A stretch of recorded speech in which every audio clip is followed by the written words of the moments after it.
ஆண்டவருடைய சமூகம் இன்பமானது. தேவ சமூகத்துக்கு வரும்போதெல்லாம் ஆண்டவர் நம்மோடு கூட இருக்கிறார், நம்மை தேற்றுகிறார், நம்மோடு கூட பேசுகிறார். எவ்வளவு கவலைகள், இவ்வளவு பாரங்களை நம்ம சுமந்து கொண்டு வந்தாலும் கூட நம்ம ஆண்டவர் செய்தி நேரத்தில், பாடலி நேரத்தில், ஆராதனை நேரத்திலலாம் நம்ம தேற்றப்பட்டு அனுப்பப்படுகிறோம். ஆகவே இந்த பிரசனத்தை உணர்ந்தவராகிய நீங்கள் தொடர்ந்து ஜெபத்துக்கு வந்து கொண்டிருக்கிறீர்கள். கர்த்தர் உங்களை இன்னும் நிறைவாய் ஆசீர்வதிப்பாராக. எல்லாரும் சேர்ந்து ஒரு வசனத்தை நம்ம வாசிக்கலாமா? எஸ்தரின் புஸ்தகம் 5ஆம் அதிகாரம் 2வது வசனத்தை வாசிக்கலாமா? எஸ்தரின் புஸ்தகம் 5ஆம் அதிகாரம் 2வது வசனத்தை நம்ம சேர்ந்து சத்தமா நம்ம வாசிக்கலாம்.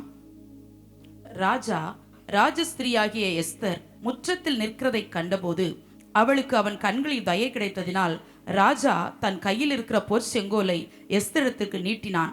அப்பொழுது எஸ்தர் கிட்ட வந்து செங்கோலின் நுனியை தொட்டாள் என்று வாசிக்கிறோம். இந்த செங்கோலின் நுனியை தொடுவதற்காகத்தான் இத்தனை பிரயாசங்கள் எஸ்தருடைய வாழ்க்கையில. ஒரு ஜெபத்திற்கு வந்த பதிலை இங்கே வாசித்து நாம் சந்தோஷப்பட முடிகிறது. இந்த எஸ்தர் ஜெபித்த சூழ்நிலையும் எஸ்தர் ஜெபித்த காலங்களும் அவர்கள் சந்தித்த சில பிரச்சனைகளும் அவர்களுக்கு அனுகூலமா இருக்கவில்லை. எப்பொழுதுமே அனுகூலமா இருக்கும் போது சில நேரம் நம்ம ஜெபிப்போம், ஆண்டவரே நீர் நல்லவர், நீர் வல்லவர், நீர் ஜெபத்திற்கு பதில் தருகிறவர் என்றெல்லாம் ஜெபிப்போம். ஆனால் ஜெபிக்க முடியாதபடி தடைகள் வரும்போது அது எப்படிப்பட்ட பரிசுத்தவான்களா இருந்தாலும் சில சலனங்கள், சில அசைவுகள் வாழ்க்கையில வருவதுதான் உண்டு. இப்ப எஸ்தர் இவ்வளவு ஜெபிக்கிறாங்க அப்படின்னால அவங்களுக்கு என்ன, அவங்க ஜெபிக்கலாம், ஏன் ராஜாத்தி தானே அப்படின்னு நீங்க கேட்கலாம். அவங்க ராஜாத்தியா இருந்தாலும் கூட அவர்கள் ஜெபித்த விதம் ஆச்சரியமா இருக்கிறது. ஏனென்றால் ஒரு இக்கட்டான சூழ்நிலையிலே தேசம் போய்கொண்டிருக்கிறதை அறிந்துதான் இந்த ஜெபத்தை செய்யறாங்க. ரொம்ப தீவிரமா ஜெபிக்கிறாங்க. 3 நாள் ஜெபிச்சாலும் வைராக்கியமா ஜெபிக்கிறாங்க, விசுவாசமா ஜெபிக்கிறாங்க, போராடி ஜெபிக்கிறாங்க, பதில் தரணும்னு ஜெபிக்கிறாங்க, ஜீவனை பணயம் வைத்து ஜெபிக்கிறாங்க. அதனாலதான் சொல்றாங்க, நான் செத்தாலும் சாறேன், செத்தாலும் சாகுறேன்னு சொல்றதுனால எஸ்தருக்கு 60 வயசு 70 வயசு அவமா போயிட்டு வான்னு சொல்ல முடியாது. எஸ்தருக்கு 20 வயசு. 20 வயசுல இங்க யாராவது 20 வயசு இல்ல 25 வயசுக்குள்ள அந்த வாலிப இருந்தீங்கன்னா இந்த எஸ்தரின் வைராக்கியம் உங்களுக்குள்ள வரணும். இன்னைக்கு நீங்க தேவ சமூகத்துல காட்டுகிற ஜெபத்துல, ஆராதனையில, தேவ சமூகத்துல, ஊழியத்துல காட்டுகிற வைராக்கியம் உங்களை வாழ வைத்து உயர்த்தி மேன்மைப்படுத்தும். இங்க எஸ்தர் சொல்றாங்க, அதுக்கு முந்தின அதிகாரத்துல வாசிக்கிறோம், செத்தாலும் சாகுறேன்னு சொல்லிட்டு தான் அவங்க ஜெபிக்கவே உட்கார்றாங்க. ஆனால் 30 நாள்ல ஒரு நாள் கூட கூப்பிட்டு, ஏமா எப்படி இருக்கிற, எப்படி உன் வாழ்க்கை போயிட்டு இருக்குது, அரண்மனைக்கு வந்தது சந்தோஷமா, ஒரு நாள் கூட பேசல. அது அநாத பிள்ளை, தாய் தகப்பன் இல்லை என்று வேதம் எஸ்தரை அறிமுகப்படுத்துகிறது. அந்த அநாத பிள்ளைக்கு கிடைச்ச வாழ்வு தான் இது. ஏன் தெரியுமா? கர்த்தருடைய சமூகத்துல அடங்கி இருந்ததுனால, கர்த்தருக்காக தன்னை ஒப்பு கொடுத்ததுனால. இள வயதுகள்ல கர்த்தருக்காக ஒப்பு கொடுக்குறீங்க பாத்தீங்களா, அதுல இருக்கிற மேன்மை ரொம்ப ஸ்பெஷலா இருக்கும்.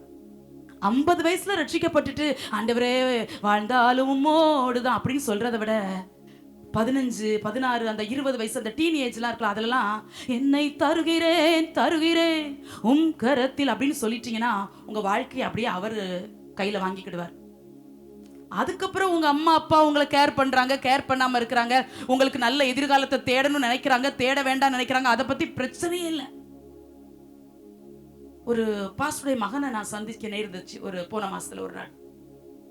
எனக்கு ஒரு டவுட், அது அந்த பாஸ்டருடைய மகனான்னு.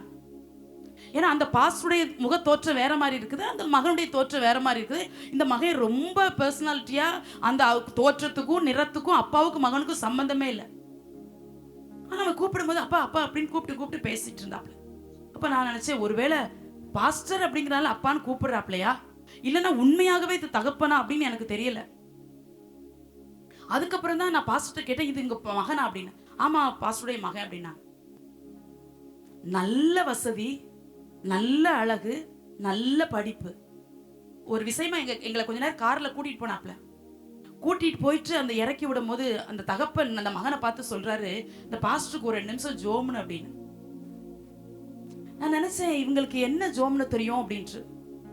ஏன்னா அவங்க வந்து தமிழ் பேசலுக்கு தான் கற்றுக்கிறாங்க, எழுத கூட தெரியாதான், தமிழ் எல்லாம் எழுத தெரியாதா அவங்களுக்கு. இவன் இந்த பாஸ்டரா ஜோம்னி இருக்கலாம், பாஸ்டர் மகனை போய் ஜோம்னி விடு அப்படின்னு சொல்றாரு. இவன் இந்த தம்பி என்ன ஜோம்னி வாப்பலன்னு நினைச்சா, காமன் நேரம் ஜோம்னி இருக்கிறாரா தீர்க்க தரிசனம் சொல்லி. எனக்கு ஆச்சரியமா இருந்துச்சு, ஆண்டவரே எவ்வளவு இவ்வளவு அழகை வச்சு, இவ்வளவு படிப்பை வச்சு, இவ்வளவு திறமைகளை வச்சு, இவ்வளவு தாளந்துகளை வச்சு, எவ்வளவு ஒரு பணிவு, எவ்வளவு ஒரு பாசம். அப்புறம் இறங்கும்போது பாஸ்டர் கேட்கிறேன், அந்த தம்பி சொல்றாரு, இன்னும் எனக்கு திருமணம் ஆகலை அப்படின்னு சொன்னார். எனக்கு ஆச்சரியமா இருந்துச்சு. சே, இன்னும் திருமணம் ஆகலையும், ஆண்டவரே சீக்கிரமா இவளுக்கு திருமண வாழ்க்கையை ஏற்படுத்தி கொடுங்க அப்படின்னு சொல்லி நான் ஜோமிட்டு வந்தேன். ஏன் சொல்றேன் அப்படின்னா, இள வயதுகளை நீங்க ஒப்பு கொடுக்குறீங்க பாருங்க. ஏன் உங்களுக்கு இவ்வளவு உபதேசம்? ஏன் உங்களை நினைச்சு அம்மா அப்பா கவலைப்படுறாங்கன்னா, இந்த வயசு ரொம்ப முக்கியமான வயசு. இப்போ நீங்க ஒப்பு கொடுத்துட்டீங்க அப்படின்னா பின்னாட்கள் உங்களுக்கு ஆசீர்வாதமா இருக்கும். எஸ்தர அரண்மனையில கொண்டு போய் ராஜாவுக்கு பொண்ணு தேடும் போதே கொண்டு போய் விட்டுறாங்க. சரித்திரத்தின்படி பார்த்தா 20 வயசுன்னு கூட சொல்லல, 15 வயசுன்னு ஒரு வரலாற்று ஆசிரியர் சொல்றார். எஸ்தருக்கு திருமணம் ஆகும்போது 15 வயசுன்னு. சிலர் சொல்றாங்க 15ல இருந்து 20க்குள்ள இருக்கலாம், 20 தாண்டி இருக்க முடியாதுன்னு சொல்றாங்க. இவ்வளவு இள வயசுல அரண்மனையில அழகா இருக்கிறான்னு 127 நாடுகள்ல அழகா இருக்கிறவங்களாம் தேடும்போது இந்த பொண்ணும் உள்ள போகுது, அரண்மனைக்குள்ள போகுது. 1 வருஷம் 6 மாசம் ஒரு சுத்திகரிப்பு, 6 மாசம் ஒரு சுத்திகரிப்பு. அதுல ஒரு வசனம் வரும் பாருங்க. எஸ்தரின் புஸ்தகம் 2ஆம் அதிகாரம் 15ஆம் வசனத்துல வாசிக்கிறோம்.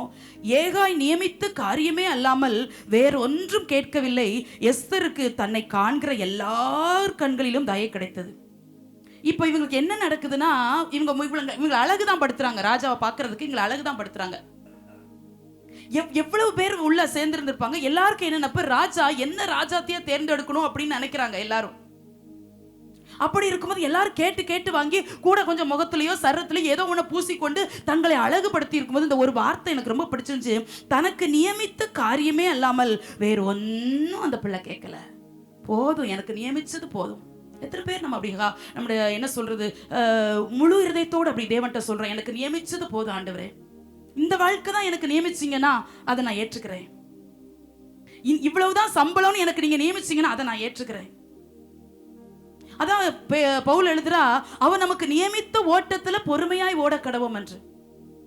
இவங்களுக்கு ஃபுல் ஃப்ரீடம். என்ன நாளும் சாப்பிட்டுக்கலாம், என்ன நாள் வாங்கிக்கலாம், என்ன வஸ்திரனாலும் உடுத்திக்கலாம், ஃப்ரீ. எல்லாமே ஃப்ரீ தான் இவங்களுக்கு.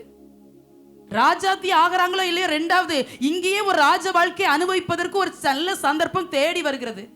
எல்லாரும் கேட்டு கேட்டு வாங்கும் போது நியமித்த காரியமே இல்லாமல் வேற ஒன்னும் கேட்கல. எஸ்தருடைய உயர்வுக்கு இது ஒரு காரணம். கர்த்தருடைய பிள்ளைகளை, நியமித்த பாதையில ஓடுவதற்கு மனசு செல்லற ஓகே சொல்ல மாட்டேங்கல, மனசு சொல்ல மாட்டேங்க, சொல்ல முடியாது. தேவனுடைய பிள்ளைகளை, நம்மளும் மனிதர்கள் தானே.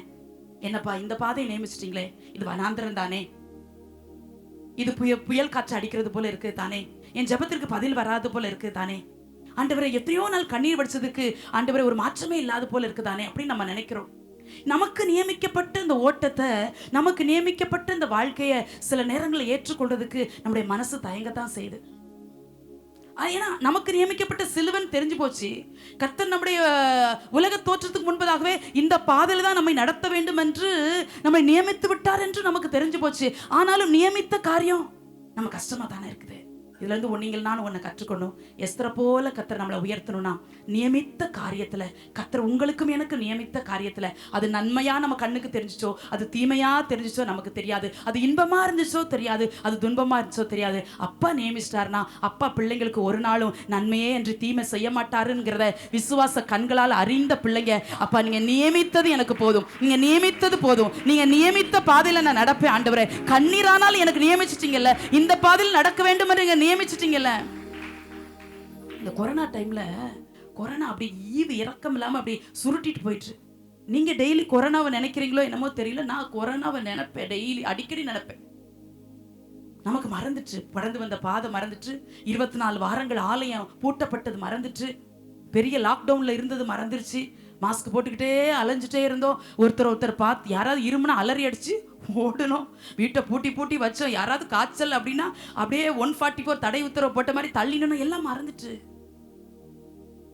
ஆனா இந்த கொரோனா காலத்துல இறந்து போன பரிசுத்தவான்கள் லட்சங்கள் கோடிகள், உலக இன்டர்நேஷனல் லெவல்ல கணக்கு பார்த்தா கோடிக்கணக்கா ஜனங்கள் இறந்துட்டாங்க. அவங்கெல்லாம் திரும்ப வருவாங்களா நம்ம அழுதால? சரி, எல்லாரும் திரும்ப வர வேண்டாங்க, போனவங்க போட்டும். பரிசுத்தவான்கள் இள வயதில் உள்ளவங்க போயிட்டாங்க. ஒரு குடும்பம், எனக்கு மிஷனரி குடும்பம், அம்மாவுக்கு கொரோனா, அப்பாவுக்கு கொரோனா, அந்த பிள்ளைக்கும் கொரோனா, 3 போயிட்டு, 3 பேர் தான், ஒரே சின்ன பிள்ளை, 3 பேர் செத்து போயிட்டாங்க. சில நேரங்கள்ல இதுல ஒரு நல்ல சத்தியம் இருக்குது தேவனுடைய பிள்ளைகளே. நியமித்த காரியத்தை, தேவன் நமக்கு நியமித்த காரியத்தை நம்மளால சீக்கிரமா ஏற்றுக்கொள்ளவே முடியாது. ஏன் ஆண்டவர் இதை நியமிச்சிங்க? இன்னைக்கு கூட ஒரு சகோதரி போன்ல பேசும்போது சொன்னாங்க, நான் டிராவல்ல போயிட்டு இருந்தாலும் பைபிள் வாசிச்சுக்கிட்டே தான் நான் போனேன், ஸ்தோத்திரம் போட்டுக்கிட்டே தான் போனேன்.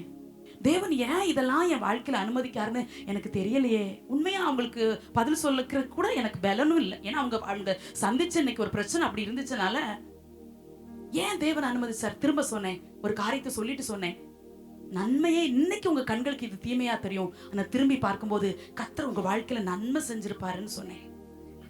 நியமித்த காரியம். அந்த பிள்ளை கேட்கலாம். 20 வயசு கூட கொஞ்சம் எக்ஸ்ட்ரா ஃபிட்டிங். ஒரு கம்மல் உங்களுக்கு புரியுறதுக்காக சொல்றேன், கம்மல் போட்டாங்களா போடலைன்னு எல்லாம் எனக்கு தெரியாது. ஒரு கம்மல் குத்திருச்சா இது ஃபுல்லும் கூட குத்துறதுக்கு அனுமதி உண்டு. ஒரு பவுன்ல செயின் கொடுத்துருந்தாங்கன்னா கூட 2 பவுன் செயின் போடுறதுக்கு அந்த பிள்ளைக்கு அனுமதி உண்டு. எல்லாம் உண்டு. நியமித்த காரியமே இல்லாமல் வேற ஒன்னும் நான் கேட்க மாட்டேன். எனக்கு நியமிச்சது போதும். கர்த்தருடைய பிள்ளை இந்த ஒரு பாயிண்ட பேசினாலே எனக்கு நேரம் போயிடும். நியமிச்சது போதும். இந்த ஜெப நாட்களை நீங்க கர்த்தர்ட்ட ஒப்பு கொடுங்க. உண்மையா அந்த செய்தியை நான் தியானிக்கும் போது எனக்கு ஆச்சரியமா இருந்துச்சு. ஆண்டவரே, நியமிக்காததானே நீங்களும் நானும் கேட்கிறோம். கர்த்தர் நமக்கு நியமிக்கல சில நன்மைகளை. சிலரை பாருங்க, வேலைக்காக 1000 இன்டர்வியூ அட்டெண்ட் பண்ணிருக்கோம், ஒண்ணுல கூட செலக்ட் ஆயிருக்காது. சிலரை பாருங்க, ஒரே இன்டர்வியூல அட்டெண்ட் பண்ணிருக்கோம், ஒரே நாள்ல போஸ்டிங் வந்து போயிரும். சிலது இந்த 1000 இன்டர்வியூ அட்டெண்ட் பண்ண பிறகுதான் உணரும், ஓ நம்ம ஊழியத்துக்கு போல, அதனாலதான் இங்க ஒரு வேலையும் கிடைக்கல அப்படின்ட்டு அதுக்கப்புறம் ஊழியத்துக்கு வரும். நம்ம நினைக்கலாம், ஏன் வேலை பார்த்துட்டே ஊழியம் செய்யக்கூடாதா, ஏன் நான் வேலை செஞ்சா இன்னும் கொஞ்சம் ஊழியத்தை கொடுத்து தாங்குவேன் அப்படின்னு நம்ம நினைக்கலாம். ஒருவருக்கு வேலை கொடுக்கிற ஆண்டவர் ஒருவருக்கு அதை தடை பண்ணுகிறார். ஒருவருக்கு சில நன்மைகளை துரிதமாய் கொடுக்கிற தேவன் இன்னொருவருக்கு தாமதித்து வைக்கிறார் என்றால், ஆண்டவர் நம் ஒவ்வொருவருக்கும் சில குறிப்பிட்ட நியமித்த பாதைகள் வழிதான் நடத்துகிறார். நியமிக்காத நம்ம கேட்கிற மாதிரி, எனக்கு நியமிக்காத ஒன்றை நம்ம கேட்கிற பாருங்க, அதுதான் தேவனுடைய பார்வையில உகந்த விண்ணப்பமா சிலர் இருக்கிறது இல்ல. ஏன் சில ஜெபங்களுக்கு பதில் வரலன்னு சோர்ந்து போறோம்னா, நமக்கு நியமிக்காத ஏதோ ஒண்ணு நம்ம கேட்டுட்டு இருக்கோம். இன்னையில இருந்து நீங்களும் நானும் ஒரு ஜெபத்தை தீவிரமா பண்ணணும். எனக்கு நியமித்ததை தாங்க, என் பிள்ளைக்கு நியமிச்சதை தாங்க ஆண்டவரே. ஏன் ஆண்டவரே, அது நமக்கு நியமித்த பாதை. சில கண்ணீர்கள் நமக்கு நியமித்தது, சில உடைவுகள் நமக்கு நியமித்தது. தேவனுடைய பிள்ளைகளே, எல்லாரும் சந்தோஷமா இருக்கும்போது நம்ம சிலர் கண்ணீர் வடிச்சோம். நேற்று கூட ஒரு சகோதரியோட பேசிட்டு இருக்கும்போது நான் சொன்னேன், என் இள வயதுகளில என் கண்களை எப்போதும் கண்ணீர் நிரம்பியே இருக்கும். யாராவது பாஸ்டர்மான்னு கூப்பிட்டா கூட அழுதுட்டு வந்தது என்னன்னு கேட்பேன். அவ்வளவு கண்ணீர் வடிச்சவா நானு, அவ்வளவு கண்ணீர் வடிச்சவா. சிலர் சொல்லுவாங்க, எப்படி இப்படி பேசுறீங்க, உங்க செய்தி ரொம்ப பிரயோஜனமா இருக்கு, இதன் பின்னணி என்ன தெரியுமா, கண்ணீர் ஒன்றுதான் இதன் பின்னணி என்று நான் தைரியமாய் சொல்லுவேன். ஏன்னா அன்னைக்கு அந்த உடைவுகள் வழியாய் அனுப்பி, அந்த முட்களின் வழியாய் என்னை அனுப்பி, அந்த அவமானத்தின் வழியாய் அனுப்பி, அந்த நிந்தையின் பாதையின் வழியாய் என்னை அனுப்பி, ஆகாரை போல வனாந்திரத்தில் நடக்கிறது போல கர்த்தர் என்னை அனுப்பி விட்டதுனால, அங்கிருந்து அன்னைக்கு எனக்கு தெரியல இது நியமித்த பாதை என்று. அன்னைக்கு கொஸ்டின் கேட்கணும் போல தோணுச்சு, அன்னைக்கு ஊழியத்தை விட்டுட்டு ஓடிடலாம் போல தோணுச்சு. ஆனா இப்போ எனக்கு தெரியுது, தேவன் எனக்கு நியமித்த பாதை அது என்று. அததான் இந்த அம்மா செய்யறாங்க. அவங்க நியமித்ததே அல்லாமல் வேற ஒன்னும் கேட்கல. பிள்ளைங்களை உங்களுக்கு ஒன்று சொல்லிட்டு அடுத்த பாயிண்ட் போறேன். ஏன் அந்த ட்ரெஸ் எடுத்தரல, ஏன் அதை சமைக்கல கேட்காதீங்க. உங்களை ஏன் இந்த வீட்டில் வந்து பிறந்தனோ சொல்லக்கூடாது. எந்த வீட்டில் உங்களை பிறக்க வைக்கணுமோ, எந்த ஆடைகளை கர்த்தர் உங்களுக்கு தரணுமோ, எந்த சாப்பாட்டை உங்களுக்கு தரணுமோ, அதைத்தான் உங்களுக்கு தந்து நியமித்த பாதையில் உங்களை நடத்திட்டு இருக்கிறார்.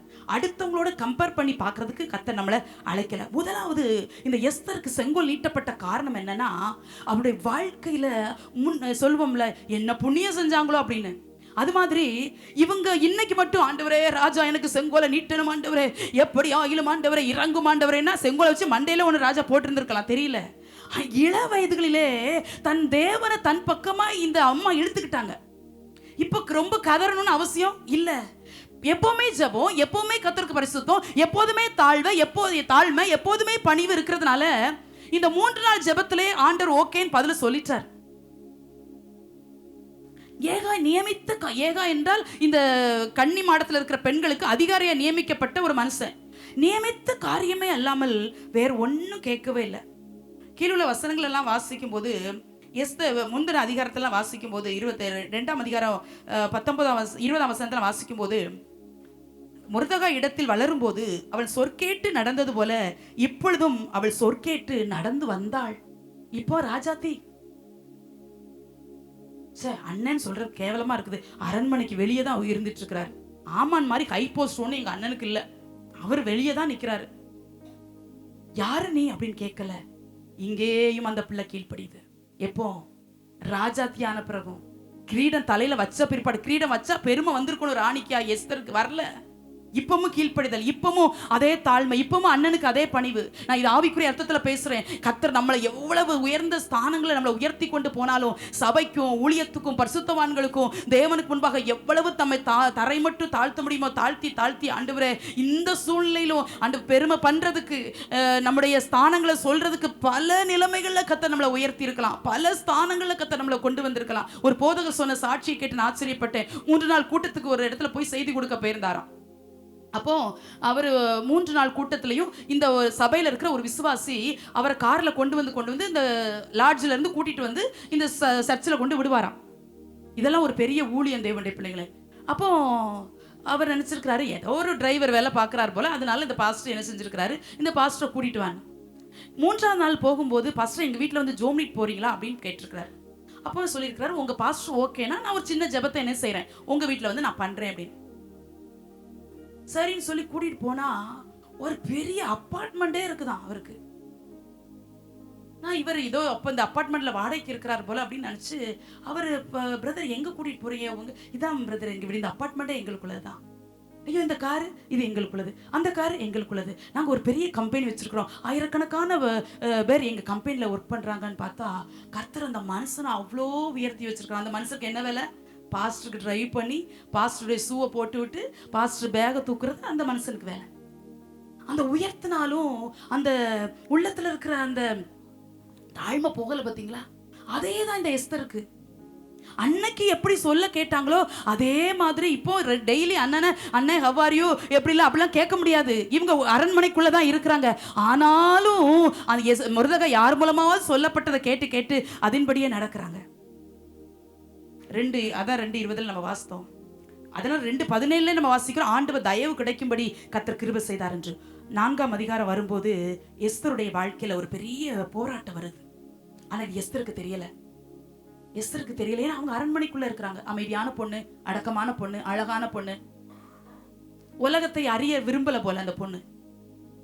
நாங்க மலேசியா தேசத்துக்கு போயிருக்கும் போது ஒரு திருமணத்தில் அட்டன் பண்ணி சாப்பிட்றதுக்காக உட்கார்ந்துருந்தோம். அவங்க நம்மள மாதிரி இப்படி பந்தி வைக்க மாட்டேங்கிறாங்க, பஃபே சிஸ்டம்ங்கிறனால அப்படி ரவுண்டா நாங்கள் உட்கார்ந்துருந்தோம். அப்போ பக்கத்தில் இருக்கவங்க எல்லாரும் சிரிச்சாங்க, நானும் சிரிச்சேன் அவங்கள பார்த்து. அப்போ அவங்க கேட்டாங்க, நீங்கள் இந்தியாவான்னு கேட்டாங்க. ஆமாம் நாங்கள் இந்தியாவிலேருந்து வந்திருக்கோம் அப்படின்னு. அப்போ அவங்க கேட்குறாங்க, இந்த டெல்லியில் குண்டு வெடிப்பு சம்பவம் நடந்துச்சு, அவங்கள பிடிச்சிட்டாங்களா அவங்க கவர்மெண்ட்டுன்னு கேட்குறாங்க. எனக்கு குண்டு வெடிச்சதே தெரியாது. நான் அவங்களுக்கு பதில் சொல்றது ஒன்று எனக்கு கொஞ்சம் வெக்கமாகவும் போச்சு. அப்படி ஐயோ அவங்க நம்ம தேசத்தின் மேலே பாரப்பட்டு குண்டு வெடிச்சுதான்னு கேட்காங்களே அப்படின்ட்டு நான் பாஸ்டரை பார்த்தேன். அப்புறம் பாஸ்டர் தான் அவங்ககிட்ட ஆமாம் குண்டு வெடிச்சிச்சு, எங்கள் கவர்மெண்ட் பிடிக்கலன்னு சொல்லி பாஸ்டர் சொல்லிட்டு இருந்தாங்க. அப்போ நினச்சேன், நாங்கள் இதெல்லாம் பார்க்குறோங்கிறேன், நாங்கள் இதெல்லாம் டிவியில் பார்க்குறோம், உங்கள் தேசத்துக்கு நாங்கள் ஜெபிக்கிறோம் அப்படிங்க. நான் தேசங்களுக்காக ஜெபிப்பேன், ரொம்ப நான் செய்தியை பார்க்காதனால உண்மையாகவே எனக்கு அன்னைக்கு குண்டு வெடிச்ச சம்பவம் எனக்கு தெரியல. அந்த மாதிரி இந்த பொண்ணு உள்ள இருந்தனால இவனுக்கு தேசத்தில் நடந்தது தெரியல. ஆனா சொல்லி விடுறாரு மொர்தெகாய். நான் 4ஆம் அதிகாரத்தில் வாசிக்கிறோம், 4ஆம் அதிகாரம் 5ஆம் வசனத்தில் வாசிக்கிறோம், மொர்தெகாயை விசாரிக்க அவனுக்கு கட்டளையிட்டாள் என்று. என்ன நடந்துச்சு, எதுக்கு நீ இப்படி ரட்டு உடுத்தி வாசல்ல உட்கார்ந்து இருக்க, எதுக்கு நான் ட்ரெஸ் கொடுத்தாலும் நீ வாங்க மாட்டேங்க, அப்படி என்னென்ன தேசத்தில் நடந்துச்சுன்னு விசாரிப்பதற்கு ஆள் அனுப்பி அந்த காரியத்தை தெரிஞ்சுக்கிறாங்க எஸ்தர். தெரிஞ்ச பிற்பாடு அவங்க சொல்றாங்க, அவங்களும் சின்ன பொண்ணு தானே, என்னதான் இருந்தாலும் எக்ஸ்பீரியன்ஸ் ரொம்ப ஒன்றும் இருக்காதுல்ல. ராஜா என்னை கூப்பிட்டு இருந்தாலாவது நீங்க சொன்ன காரியத்தை அவசரம்னு தெரியுது, இதை சீக்கிரமா ராஜாவுக்கு சொல்லணும்னு தெரியுது, எல்லாம் தெரியுது. ஆனா நீங்க கண்டிப்பா நான் ராஜாட்ட போய் சொல்லுவேன், ஆனா என்ன கூப்பிடல. ஒன்னும் நினைச்சுக்கிடாதீங்க, என்னை கூப்பிட்டு இருந்தா நான் போயிருந்திருப்பேன். நம்ம சொல்லுவோம்ல, பாஸ்டர் ஒன்னும் நினைச்சுக்கிடாதீங்க பாஸ்டர், இன்னைக்கு வேலை அதனால நான் வரல, இன்னைக்கு ரொம்ப சுகம் இல்லை அதனால நான் வரல. கர்த்தருடைய பிள்ளைகளை உங்களுக்கு ஒரு சொல்றேன், நம்ம நீங்க அம்மன் சொல்ல மாட்டேன், இதை மட்டும் நீங்க தான் சொல்வேன். ஏன் அப்படின்னா, நாங்கள் ஊழியம் செய்யறோம்னா இன்னைக்கு நாங்கள் சந்திச்ச பிரச்சனைகள் அப்படியெல்லாம் இருந்துச்சு. சரீரம் எங்களுக்கு அனுகூலமா இல்லை, சூழ்நிலை அனுகூலமா இல்லை, எல்லாத்தையும் சொல்லிட்டு இருக்க முடியாது. எல்லாத்தையும் மீறி எங்களுக்கும் மைண்ட் ரிலாக்ஸா இருந்தா நாங்கள் செய்தி வரும். நாங்களும் என்ன வானத்திலிருந்து வந்த தூதர்களா முன்னால் நிற்கிறதுக்கு? இதெல்லாம் மீறி இதெல்லாம் ஒப்பு கொடுத்து ஆண்டவரேன்னு சொன்னா தான் எங்களாலும் பேச முடியுது. ஆனா நாங்க தடைகளை மீறி, தடைகளை உடைத்து ஜெபிப்பதற்கு, தேவ சமூகத்தில் நிற்பதற்கு நாங்க கற்றுக்கிட்டோம், பழகிக்கிட்டோம். நீங்க நிறைய இடத்துல என்ன நினைக்கிறீங்கன்னா, ஒரு சின்ன பலவீனம்னா இன்னைக்கு போக கூடாது போல, வீட்டுல இருக்கணும் போல. ஒரு சின்ன காரியம் உங்களுக்கு டிஸ்டர்பன்ஸா இருந்துச்சுன்னா, ஒரு சின்ன காரியத்துல தடையை மீறி உங்களுக்கு ஜெபத்துக்கு வர முடியலன்னா, நீங்க வீட்டுல இருக்கணும்னு நினைக்கிறீங்க. அது நீங்கள் ஆவிக்குரிய வாழ்க்கையில அதிகமாய் வளரவில்லை என்பதை காட்டுகிறது. நீங்க ஆவிக்குரிய வாழ்க்கையில வளர்ந்திருந்தீங்கன்னா பலவீனத்தை தூக்கி போட்டு வருவீங்க, சூழ்நிலைகளை புறந்தள்ளிட்டு வருவீங்க. உங்களுக்கு உலகம், உறவு, வேலை எதுவுமே உங்க கண்ணுக்கு பெருசா தெரியவே தெரியாது. ஆண்டவர் சபையும் ஜெபமும் தான் இருக்கும். பாக்குறவங்க அப்படிதான் பேசுவாங்க. பைபிளை தூக்கிட்டு போய் என்ன நடந்துச்சு, ஜெபிச்சு என்ன நடந்துச்சு, உன் வீட்டுல இன்னும் அழுகதான், உன் பிள்ளை இன்னும் மாறல, சொல்றவங்க சொல்லிட்டு தான் இருப்பாங்க. நம்ம இம்மைக்காக கத்தரை தேடலையே, மறுமைக்காக கத்தரை தேடிட்டு இருக்கிறோம். கேட்கிறவங்களுக்கு அப்படி பதில் சொல்லுங்க. இன்னைக்கு நாங்க கண்ணை மூடினாலும் அவற்றை போவோங்கிற தைரியத்துல நாங்க ஓடிட்டு இருக்கிறோம். உலகத்தின் பார்வையில நம்முடைய வாழ்க்கையில சிலர் மாற்றம் வரும், சில நேரங்களில் மாற்றம் வராது போல, இல்லைன்னா மாற்றங்கள் தாமதிப்போது போல நமக்கு தெரியலாம். இப்ப இவங்களும் ஒரு சாக்கு போக்கு சொல்றாங்க, ராஜா என்னை அழைப்பிக்கலன்னு. 4ஆம் அதிகாரம் 14ஆம் வசனம் என்னைக்குமே மறக்கப்படாது. இந்த காலத்துல நீ மௌனமா இருந்தால் ரட்சிப்பு வேறு வழியாய் வரும். ஒரு வார்த்தை சொல்றாரு, இப்படிப்பட்ட காலத்துக்கு உதவியா இருக்கும்படி அப்படின்னு சொல்றாரு. ராஜாத்திங்கிற ஸ்தானத்துல உட்கார்ந்து அழகு பார்க்கறதுக்காக எஸ்தரே உனக்கு இந்த போஸ்டிங் கிடைக்கல. இந்த காலத்துக்கு நீ உதவியா இருக்க. இன்னொருத்தரை சூஸ் பண்ணியிருந்தா உதவியா இருக்க மாட்டாங்க யூத ஜனங்களுக்கு தெரிஞ்சு உன்னைய சூஸ் பண்ணி ஆண்டவர் அந்த இடத்துல உன்னைய உட்கார வச்சிருக்கிறாரு. உதவியா இருக்கும்படி அந்த வார்த்தை ரொம்ப ஹைலைட் பண்றேன் நான். ஊழியத்துக்கு உதவியா இருக்கிறோமா? ஊழியக்காரங்களுக்கு உதவியா இருக்கிறீங்களா? உங்களால சபைக்கு, ஊழியத்துக்கு ஜெபத்துல உதவி செய்றீங்களா? ஏதோ ஒரு உதவி நம்மளால இந்த சபைக்கும், சபை நடத்துற மேய்ப்பர்களுக்கும், இல்லைன்றால் இந்த ஊழியத்துக்கு கிடைக்கலனா, கர்த்தர் நம்மளை இவ்வளவு உயர்த்தி கொண்டு வந்தது எதுக்கு தேவனுடைய பிள்ளைகளே? கர்த்தர் இம்மட்டு நம்மளை வாழ வைத்தது எதுக்கு? உலகம் சொல்லும் உதவியா இல்லைன்னா உபத்திரவமா இல்லாம இருன்னு சொல்லி உலகம் ஒதுங்கி போயிரும். ஆனா நான் சொல்றேன், உபத்திரமாவும் இருக்கக்கூடாது, உதவியா இருக்கும்படியே கர்த்தர் நம்மளை அழைச்சிருக்கிறார். எப்போ? மரணம் வரைக்கும் உதவியா தான் இருக்கணும். யாருக்கும் உபத்திரமா இருந்துடவே கூடாது. அப்படின்னா என்ன செய்யலாம் அப்படின்னு கேட்குறீங்களா? ஜெப உதவி தான் அதிகமாக தேவை ஊழியங்களுக்கு. ஆண்டவர், நான் ஜெபிச்சு தாங்குவேன் ஆண்டவரே, நான் வேலை செஞ்சுட்டு தான் நான் ஜெபிச்சுட்டே இருப்பேன், இந்த ஊழியத்துக்காக நான் ஜெபிப்பேன், ஆத்துமக்களுக்காக ஜெபிப்பேன், திறப்புல நிற்பேன், என்னுடைய ஜெப உதவி. அதான் பவுல் ஜனங்கள்கிட்ட கேட்கிறாரு, விண்ணப்பத்தினால் எங்களுக்கு உதவி செய்யுங்கள் என்று கேட்கிறார். நான் பெரிய அப்போஸ்தலன், நானே ஜோம்னிக்கிடுவேன், நீங்க எல்லாம் ஜோமன வேண்டாம், நான் எவ்வளவு பாஷை பேசுறேன், எனக்கு ஆவியின் வரங்கள் இருக்குது, அல்ல யாரும் எனக்கா ஸ்தோத்திரம் போடக்கூடாது அப்படின்னு சொல்லல பவுல். விண்ணப்பத்தினால் எங்களுக்கு உதவி செய்யுங்கள் என்று ஒரு அப்போஸ்தலனே வாயை திறந்து தைரியமா கேட்டிருப்பானால் நாங்கள் எம்மாத்திரம் தேவனுடைய பிள்ளைகளே. எத்தனை பேர் ஜெப உதவி செஞ்சுட்டே இருக்கிறீங்க? சில சொல்றீங்க, நான் பாஸ்டர்மா உங்களுக்கு ஜெபிக்கிறோன்னு சொல்றீங்க, சில ஜெபிக்கிறீங்க, உங்களுடைய ஜெபங்கள் தான் மட்டும் எங்களை ஓட வைக்கிறது. நான் இல்லைன்னு சொல்ல, இன்னும் கூட்டணும், சபை விசாரிக்க வேண்டியது விசாரிக்கணும், சபைக்கு பணிவிட செய்யும்போது பணிவிட செய்யணும். உதவியா இருப்பேன் ஆண்டவரே. இது உங்க வாழ்க்கையில் இருக்கிற பொருத்தனையா இருக்கட்டும். வாழ்க்கை முழுசும் ஊழியங்களுக்கு நான் உதவியா இருப்பேன் ஆண்டவரே. அவர் அப்படிதான் சொல்ற, நீ உதவியா இருக்க முடியல, கர்த்தர் உன்னை தெரிஞ்சிருக்கிறார். அதுக்கப்புறம் எஸ்தரால ஒரு வார்த்தை கூட பேச முடியல. அதுக்கப்புறம் சொல்றாங்க, யூதரை எல்லாம் கூடி வர செய்து நானும் என் தாதிமாரும் அல்லும் பகலும் 3 நாள் புசியாமல் குடியாமல் நாங்கள் உபவாசம் பண்ணுவோம், நான் செத்தாலும் சாறேன்.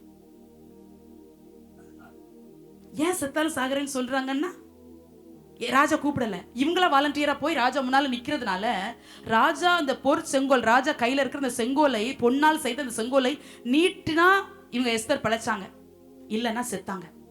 அதனாலதான் சொல்றாங்க செத்தாலும் சாகுறேன்னு. முருதகை என்ன நினைச்சா, நீ செத்து போனாலும் பரவாயில்ல, யூதருக்கு ஒரு ரட்சிப்பு கிடைக்கணும் தைரியமா, தங்கச்சி முறைதான், ஆனாலும் அனுப்பி வைக்கிறாரு. அததான் 5ஆம் அதிகாரத்துல வாசிக்கிறோம். போய் எப்படி பயந்துட்டே போயிருப்பாங்க.